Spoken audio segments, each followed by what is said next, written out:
What's up, guys? So, okay, I'm gonna give you guys my as short as possible, predictions for UFC 328. Now, I'm not gonna pick too many fights, but a few of these I'm just gonna pick by feeling. By feeling. Yeah, definitely, because I didn't have time to do proper film study. Only one I did, but I did this way ahead of time, is the Strickland fight, to be honest. And I'll check if I did it on any of these other fights. Anyway, let's get on with it. First fight I'm gonna pick on is. Let me actually check first. See, I want to do. Okay, let me go from here. Roman Kopylov versus Marco Tulio. I'm picking Marco Tulio. He is the favorite for a reason.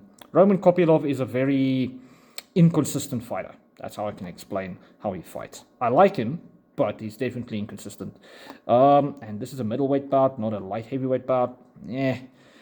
Next up, we have Jared Gordon versus Jim Miller. Now, I like that Jim Miller beat cancer recently, but he hasn't been at the top of his game for a while, so I'm picking Jared Gordon. It's a rough one. I want to pick Jim Miller, but still, Jared Gordon, I'm picking him. Grant Dawson versus Mateusz Rebecki. I'm picking Mateusz Rebecki. I have a few reasons, but it's more so Grant Dawson's style, but I see he's still the favorite here, so could still wreck my pick here. But, this is just more for fun here. Yoel Alvarez versus Yaroslav Amazov. Picking Amazov here. I don't remember if I picked anybody else here. Oh no, I'm not gonna. Let me just pick that. This one's just a shot in the dark. Next up, Ateba Gautier versus Ozzy Diaz. Ateba is gonna destroy him. Just moving on. Ateba is gonna run at him and what? Hold on. I just saw the odds. He's a minus 1100 favorite. Fuck. So if Ozzy Diaz won this fight, it would be a crazy win funds-wise. But I'm not betting on this one. Next up, Bobby King Green. I'm calling him Bobby, not King. That's such a stupid name. But anyway, I'll call that his nickname. But Bobby King Green versus Jeremy Stevens. Two old folks, and I mean it in the most respectful way. Fighting each other. 99% of people are choosing Bobby Green. However, I'm picking Jeremy Stevens. Before you scream at me, because I know the odds and all that stuff, Jeremy Stevens hits hard. The problem with Bobby Green the last while, I think it's his last 2 or 3 fights, is when he fights anybody with punching power, he gets slapped. If he gets touched at all, Jeremy is sending him flying, even at his old age. Remember, power's the last thing to go. Speed is definitely the problem here because Bobby is still quicker than him. So we will have to see, and with his smaller stature, what happens as well. Next up, a very decent fight. Sean Brady versus Joaquin Buckley. So Buckley is my pick here. The reason why is I know he lost to the wrestling style of Kamaru Usman. Cool. But Usman, in my opinion, has a lot better shots than Sean Brady. Now, before somebody screams, oh, but his knees and all that kind of stuff, I'm like, listen, go rewatch Brady's fights. Rewatch the Morales fight just now. He looked so slow moving into range and trying to get the takedowns. And the problem was, Morales is already gigantic, so now he can't even get into range. He shoots slow and he's at range, while Morales is creating more space and landing shots. It was literally, he was doomed from the start when that started happening, especially when the jab started rolling on. So Joaquin is better on the feet, definitely, hits hard. If he keeps Sean off of him, and then on top of it, stops the slow takedowns, because remember, he did fare reasonably well defending Usman's takedowns at some point. Not all of them, but at some point. So, Sean is a little bit slow on the takedowns. He's not decent at striking, so that means the striking part is already sorted a little bit. And then, 3, his stature. I know it's strange, but size doesn't fully matter, but it's more about stature, frame, and all that kind of stuff. Buckley is too strong for him, and that's part of the stature thing.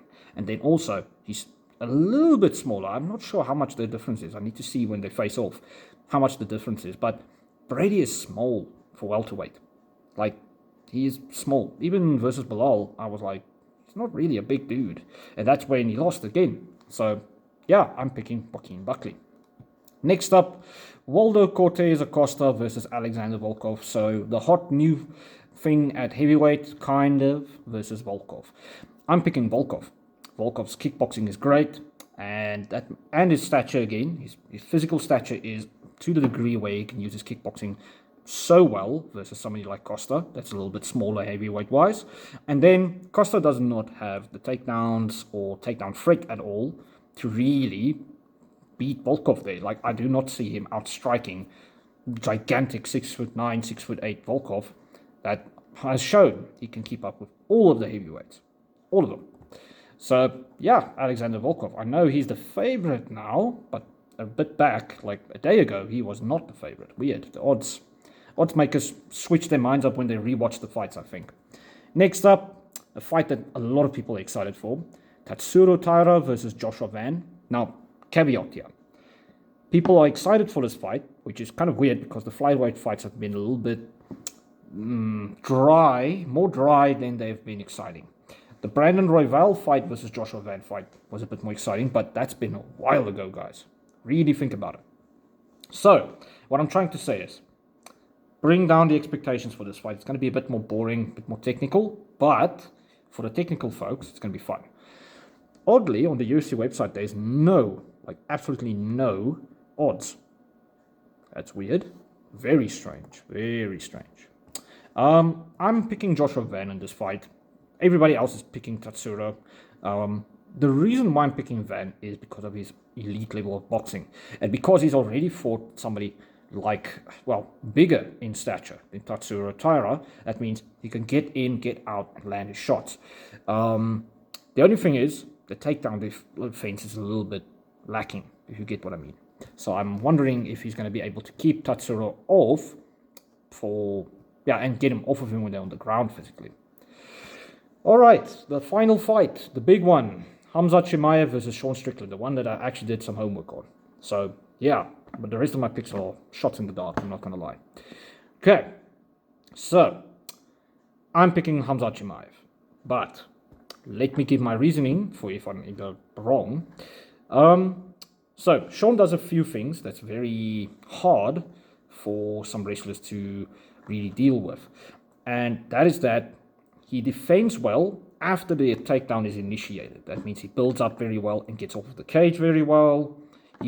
Although, I will get back to this, but he does get himself trapped at some point. But he gets off of the cage when somebody's trying to wrestle him very well. He lands knees to the body, kicks to the body, kicks to the legs, his jab, stuff like that. He keeps wrestlers away a little bit, and then he chips away at them until they're a little bit fatigued, and then he breaks them. However, the problem here is Hamzat shoots so fast. He shoots lightning fast. He is very strong when he gets somebody against the cage. So imagine this is a person. Here's the head, here's the shoulders. Whoop, he gets them there or down against the cage. He can sweep them very well. He squeezes you against that cage, literally, and crushes you there. He's very good at that. But the crazy part of his game is more so that blast double leg or his shots from a distance. He's very fast. And he's very good at setting it up by being spazzy on the feet. He does this weird spazziness, and that's why people who strike more often get caught off guard. It's kind of like when you're fighting or sparring, doing a kickboxing spar versus a newbie that has a slight bit of experience. The weird spazziness and the angles that they throw their shots at, although it doesn't have a lot of power, like on the punches, but it still lands. So you're trying to defend this stuff. So add in takedowns or feints for takedowns, leg kicks, and obviously you sprawling in between, getting away from the takedowns. And then at one point, the spazziness will open something up and you will get taken down. Exactly how DDP got taken down, how everybody got taken down by Hamzat Chimaev. And Strickland's problem is he stands up very tall. So his legs are close together. Now in boxing even, we tell people do not bring your legs together because if you get punched, you're going to topple over. It's like a tower. I always tell people, a very tall tower that doesn't have a strong base can get pushed over, even if it's not at the top. It can get pushed over really easily. That's why you spread your base like a pyramid, because a pyramid cannot be toppled over unless you grab it around here on the tip. You start lifting. You have to have technique. You have to have a lot more strength. So Sean standing like this, fully up in the air, with his legs in the air many times, which is another mistake. You do not want to be on one leg versus a wrestler, because you cannot defend on one leg. Then on top of it, let's say he lands his teep, he moves into range. Now his legs is like this almost, and comes up, shoots him. Sean sprawls a tiny bit, or he just defends with the underhook and he's pushing away on the angle.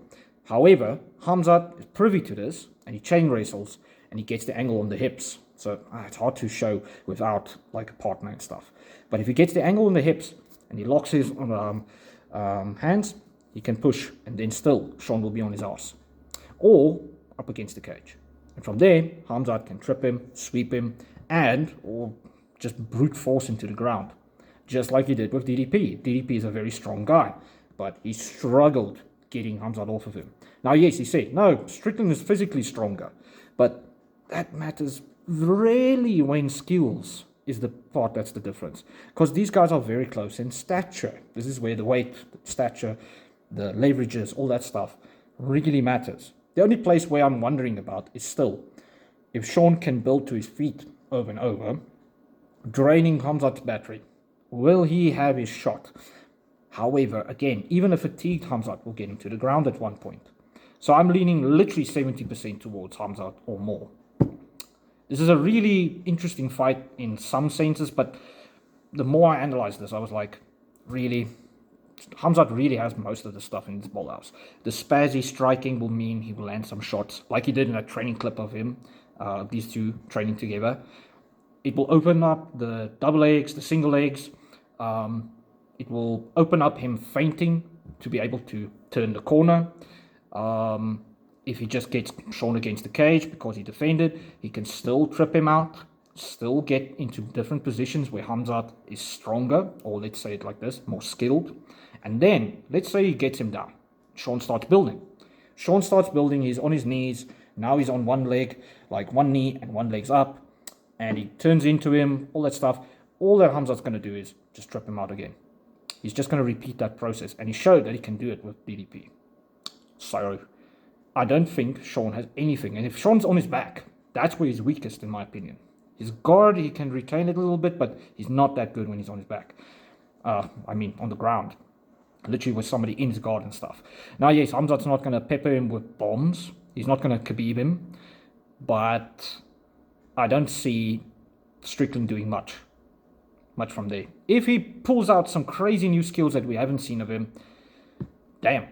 So I'll make maybe another video on this topic just for fun, but yeah, those were my picks. Most of them are shots in the dark for fun.